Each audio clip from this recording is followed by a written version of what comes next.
Thank you Jesus. Praise the lord. ಕರ್ತನಲ್ಲಿ ಆತ್ಮೀಯ ದೇವರ ಮಕ್ಕಳೇ, ಸೊ ನಾನು pastor Praveen Kumar, Jesus with us ಮಿನಿಸ್ಟ್ರಿಯಿಂದ. ಸೊ ಮೊಟ್ಟ ಮೊದಲನೇ ಬಾರಿಗೆ ಯಾರೈತೆ ನನ್ನ ವಿಡಿಯೋ ನೋಡ್ತಾ ಇದ್ದೀರಾ, ಸೊ ದಯವಿಟ್ಟು ದೇವರ ವಾಕ್ಯದ ವಿಡಿಯೋ ನೋಡಿ ಲೈಕ್ ಮಾಡಿ, ಸಬ್ಸ್ಕ್ರೈಬ್ ಮಾಡಿ ಮತ್ತು ಅನೇಕ ಜನರಿಗೆ ದೇವರ ವಾಕ್ಯದ ವಿಡಿಯೋನ ಶೇರ್ ಮಾಡಿ ಎಂದು ದೇವರಲ್ಲಿ ನಾನು ಪ್ರಾರ್ಥಿಸ್ತಾ ಇದ್ದೀನಿ. ಮತ್ತು ನಿಮಗೂ ಕೂಡ ದೇವರ ಹೆಸರಿನಲ್ಲಿ ನಾನು ವಿನಂತಿ ಮಾಡಿಕೊಳ್ತಾ ಇದ್ದೇನೆ. ಹಲ್ಲೆಲೂಯಾ. ಸೊ ದೇವರು ಈ ಮಧ್ಯಾಹ್ನ ಜಾವದಲ್ಲಿ ಕೊಟ್ಟಂಥ ವಾಗ್ದಾನ ವಚನ ನೋಡಿಕೊಳ್ಳೋಣ.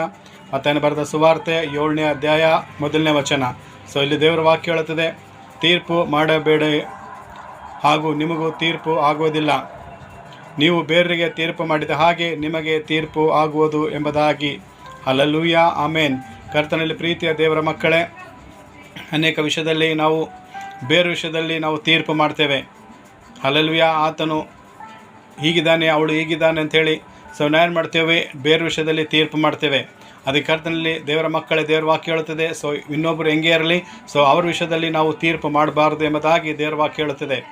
ನಾವು ಬೇರೆ ವಿಷಯದಲ್ಲಿ ತೀರ್ಪು ಮಾಡಿದಾಗ ನಾವು ಯಾವ ರೀತಿ ತೀರ್ಪು ಕೊಡ್ತೀವೋ ಅದೇ ರೀತಿ ನಮಗೆ ತೀರ್ಪಾಗುವುದು ಎಂಬುದಾಗಿ ದೇವರ ವಾಕ್ಯ ಹೇಳುತ್ತದೆ. ಅದಕ್ಕೆ ಕರ್ತನಲ್ಲಿ ಪ್ರೀತಿಯ ದೇವರ ಮಕ್ಕಳೇ, ಇವತ್ತು ಯಾವುದೇ ವಿಷಯದಲ್ಲಿ ಯಾರ ವಿಷಯದಲ್ಲಿ ಕೂಡ ನೀವು ತೀರ್ಪು ಮಾಡದಂತೆ ಆ ತೀರ್ಪು ಮಾಡುವಂಥ ಒಂದು ವಿಷಯ, ಅದೊಂದು ಹಂತ ಅಂಬುದು ನೀವು ದೇವರ ಮೇಲೆ ಹಾಕಿರಿ. ಯಾಕಂದರೆ ನಿಮ್ಮ ಆತ್ಮೀಯರು ಬಂಧು ಬಳಗ, ಸೊ ನಿಮ್ಮ ಗಂಡ ಹೆಂಡತಿ ವಿಷಯದಲ್ಲಿ ಸೊ ಅನೇಕ ಒಂದು ಜಗಳಗಳು ವೈಮಾನಿಕ ಬಂದಿದ್ದಾಗ ಕೂಡ ಸೊ ಅನೇಕ ರೀತಿಯಲ್ಲಿ ನೀವು ತೀರ್ಪು ಮಾಡದಂತೆ ಅವೆಲ್ಲ ವಿಷಯದಲ್ಲಿ ದೇವರ ಹತ್ರ ಪ್ರಾರ್ಥನೆಯಲ್ಲಿಟ್ಟು ಸೊ ದೇವರ ಹತ್ರ ನೀವು ನ್ಯಾಯ ಕೇಳಿದಾಗ ದೇವರ ಈ ವಿಷಯದ ತೀರ್ಪು ಕೊಡು ಅಂದಿದಾಗ ಸೊ ದೇವರು ಖಂಡಿತ ನಿನ್ನ ವಿರೋಧವಾಗಿರುವಂಥ ಎಲ್ಲ ಆ ಸಮಸ್ಯೆಗಳಿಗೆ ಆತನ ಏನು ಮಾಡ್ತಾನೆ, ನಿನ್ನ ವಿರೋಧವಾಗಿ ಇರುವಂಥದ್ದು ಎಲ್ಲ ತೆಗೆದಾಕಿ ನಿನ್ನ ಪಕ್ಷದಲ್ಲಿ ದೇವರು ಒಳ್ಳೆಯ ತೀರ್ಪು ಕೊಟ್ಟು ನಿನಗೆ ಆಶೀರ್ವಾದ ಮಾಡ್ತಾನೆ ಎಂಬುದಾಗಿ ನಾವು ದೇವರ ವಾಕ್ಯದಲ್ಲಿ ನೋಡ್ತೇವೆ. ಮತ್ತೊಂದಾವರ್ತಿ ದೇವರು ಈ ವಾಕ್ಯವನ್ನು ನಮ್ಮೆಲ್ಲರ ಆತ್ಮಿಕ ಲಾಭಕ್ಕಾಗಿ ಆಶೀರ್ವಾದ ಮಾಡಲಿ. So 1 second, may God bless you and your family. Amen. Thank you Jesus.